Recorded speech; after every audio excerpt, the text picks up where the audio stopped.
a Planned Parenthood clinic that was across from a park named after Martin Luther King Jr.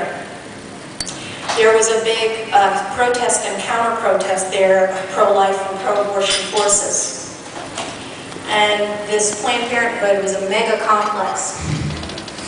We have mega churches, they have mega abortion mills. And I walked across the clinic on the corner to Martin Luther King Jr. Park. This was on a Saturday, and there were many minority parents with their kids. There was a football, junior, JV football game going on. There were lots of kids playing in the park.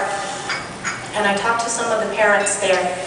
I talked to black mothers, Hispanic mothers, Asian mothers, and they were very upset. They had not known that a Planned Parenthood clinic had gone up in their neighborhood. They didn't know until pro-life activists came and called attention to it, came with their signs and their pictures. And while they were disturbed at some of the graphic pictures on the posters, they were thankful that someone told them what was going on. And one Hispanic Catholic mother said to me, "This is against the church." And a black mother said to me, "This is just wrong." And then I asked them who they were going to vote for president. And in the same breath, they said, "Well, Barack Obama." And the dissonance and the lack of awareness of the contradictions inherent in these two things needs to be illuminated. I talked to them about his support for partial birth abortion in Illinois and the lies that he had told about his support for that. They didn't know. Once they knew, they changed their minds. That is change.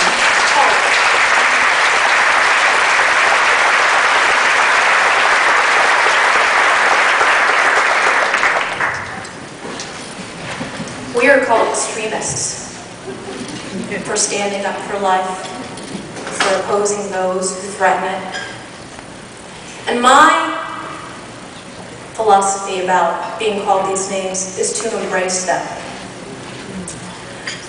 I was called angry for pointing out all of the corruption that's been going on in this administration and prior to that over the campaign.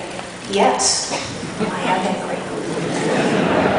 I am the angry mom. I am an extremist. I'm proud to say that I do not talk in dulcet tones when confronted with evil. And I know neither do you.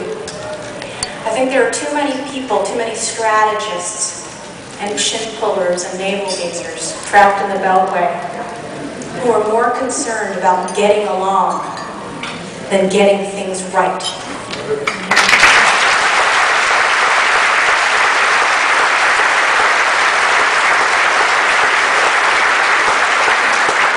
And there's not much point in having an opposition party that embraces its own worst opponents. We recently had a race in the 23rd District of New York where the Republican candidate was the candidate of ACORN and the Socialist Working Families Party, and whose claim to fame was proudly receiving a Margaret Sanger Award. Nearly $1 million of NRCC and RNC money that was hard-earned by ordinary grassroots conservatives, was poured into the campaign of the Margaret Sanger Award winner. There are no excuses anymore for being ignorant about what is going on in Washington and who is for life and who is not.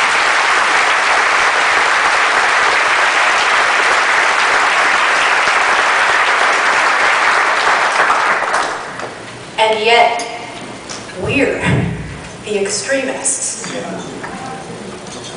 Valerie Jarrett is a very important figure in the White House and to both Barack and Michelle Obama. She's the senior White House advisor, a former top legal aide to Chicago Mayor Richard M. Daley, the consigliere to both Barack and Michelle Obama, and the woman who proudly bragged that she recruited disgraced Marxist Van Jones, and that she had watched him from his days in Oakland, when he was agitating on behalf of cop killer Mumia Abu-Jamal, when he was organizing his community to undermine law enforcement efforts and to dismantle California's juvenile justice system, and where he had consorted with many of the most radical and violence-promoting Marxists in the Bay Area. Valerie Jarrett, the promoter of this man, Van Jones, went on TV a couple of weeks ago and accused us of being extremists. Who's the real extremist? Who are the real extremists? We saw this kind of demonization and marginalization strategy earlier this year, when the Department of Homeland Security came out with a report singling out what it called the worst Homeland Security threats to this country. There were no Islamic jihadis singled out in this report. The report was about so-called right-wing extremism. Military veterans were profiled as threats. Pro-life activists were profiled as Homeland Security threats. Those of us who oppose uncontrolled immigration were labeled as threats. Now you contrast that report to what happened in Fort Hood this week. And I wonder whether this White House will ever acknowledge who the real threats in this country are. I know you are all praying, as I am, for the victims and the families at Fort Hood. And I hope that you all had a chance to see the video of the response of President Obama to the massacre at Fort Hood. Res ipsa loquitur. It spoke for itself.